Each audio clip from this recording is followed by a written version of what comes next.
Are the Pats going to blow this in their search for an OC? Are they going to be willing to overpay to get their OC? Or do they revert back and call an old friend in Josh McDaniels when everybody else turns him down? That's a question. And it's McDaniels without Brady. And I think that's the key here. And I looked at some numbers here. And this is why I do think that Scott Zolak, numbers guy? Yeah, I got some Big numbers analytics here. guy. So, I mean, become a stats obviously nerd. we're not going to pad Josh's wins and stats with Brady because we know what it was with Bill. And I think that sends those guys over the top. I'm more inclined to look at the numbers without Tom there. Like, okay, for instance, the Matt Castle year. Josh was calling the plays there. They were loaded. They were stacked. They went 11-5 with Castle. They didn't get in the playoffs that year. I think the Jets beat them, right? The Jets were the team that got in. The year Brady got suspended, so you got 4 games without Tom. 3 of those were with Jimmy. Jimmy got hurt in the Miami game. Brissett sucked it up and went with a busted ligament in his thumb. The team went 3-1 without Brady under Josh there. In 2022, Mac's rookie year, you went 10-7. And things looked promising. It was Jones's best year under Josh's direction. And in 2020 year, you went 7-9 with Cam Newton on a team that wasn't really very good. But you saw some different things run with Cam that Josh didn't ask him to do. So the question is, what offense would you run and how hardcore would you be? Is we're doing it by like the old way. I think he would adapt to the type of players that we have because of the experience. Okay. But the bottom line is, it's an overall winning record there without Brady. And he's been here. He knows the team. He knows ownership. He knows the other coaches. He's worked with these guys before. He's comfortable here. He's 31 and 22. Do you have any numbers on Vegas this year? Any Vegas numbers or Denver numbers? I'm talking about here in New England with his offense. He was running his offense in Vegas. Yeah. And I don't think he wanted that quarterback that he had in Jimmy, even though he got the best of Jimmy here.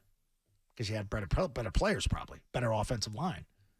Zoe loves Josh McDaniels so much. I mean, I really like Josh McDaniels, and I know. That's legit research. I've almost always exclusively defended Josh McDaniels. I've been defending Josh McDaniels on this program for as long as it has existed, right? We get the callers that used to rip him for his play calling, rip him for the offense. I love Billy, I like him. I think he's good. You know I love Billy, and I wanted Billy to be back too, but Billy sees the writing on the wall.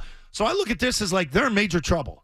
So I want a guy that could come in and stabilize it. Quick fixes are not the route. Then you should fire Gerard Mayo and make Josh McDaniels the head coach. Well, then that would have been a better plan. Maybe they should have went through the interview process. That would have been a better plan. Then maybe they should have done that interview process. I'm telling you, the only reason I don't want Josh McDaniels is because that dynamic is going to be weird and awkward and it's going to suck. And the last thing they need is weird dynamics on the coaching staff when their team blows. That's what bad teams have.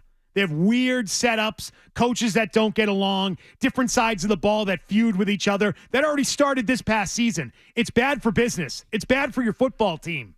What if Nick and if you're going to tell me Josh McDaniels would make for a better offensive coordinator than Nick Caley, I'd say you're probably right. Of course he is. Yeah. He's far more experienced. He's got a far better resume. Yeah. He's done the gig. I agree with all that. I don't want to be non-competitive for 3 years. I don't. Like, I think he would help you. Like, the defense is going to be good. I'd get him in here, and I would sign a Wenu, and that's like a first step in the right direction. And then if you have to franchise Hunter Henry. The number's low. Then you get a tight end. Now we're doing something. And now maybe you'll bring in a third down back. Maybe you'll bring in a fullback, and we'll go back to a little bit of basic stuff. Run some power. Run some counter. You had some good numbers with Ramondre. I get nervous with a new guy. Like, what if Nick comes in and says, yeah, we're going back to the old offense. It's going to be hardcore, and I'm going to do everything I learned from Josh under his tutelage because that's what I feel comfortable with. But what if he doesn't understand players? See, I'm just saying Josh has more experience. I'm just like, these type of roles, unless it's guaranteed that this guy's like Zach Robinson was the next guy or the guy in Detroit was the next guy. Like, those are the big up-and-comers. Then you hand them the job. Feels like we're going down the list. It's kind of a safe pick. Can I ask you a question? He's not going to be threatening to the head coach. Why would Josh McDaniels want this job? Well, I don't know why anybody would want this job to be home. Other than to be home. No, and he's making money. He's getting paid anyway. He's making a ton of money from the Raiders. Now, coaches want to coach. Can he not get an OC job going forward? I think he was going to go with Is he Bill. dead to the league? No, but I think probably thought he was going to go with Bill. I would say this is plan B. He just wants to work. The coaches want to work. Bill wants to coach. Why work here? Billy O'Brien wants to coach. Bill O'Brien's got money. Yeah, but he went to a good job. Okay. You know what Josh McDaniels should do right now? He should call BC.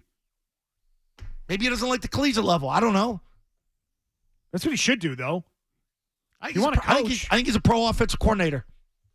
Don't you think this is the opposite, though, of like the McVay setup? You've got a defensive head coach. He just throws you the keys to the offense, and you take control of the offense. You've seen it with McVay and other guys like that. You take control of the defense. I'm worrying about the offense. Like that, to me, feels like the modern-day head coach in the NFL. The best head coaches have their hands in everything. I don't know if they do anymore. Yes, I don't know if they do anymore. Okay, Yes, Raheem Morris gets hired by Atlanta. He had his ducks in line. We're going. I'm getting Zach Robinson. You're coming with me. Let's go. Saddle up. He said, sure, let's go. Why didn't he come here?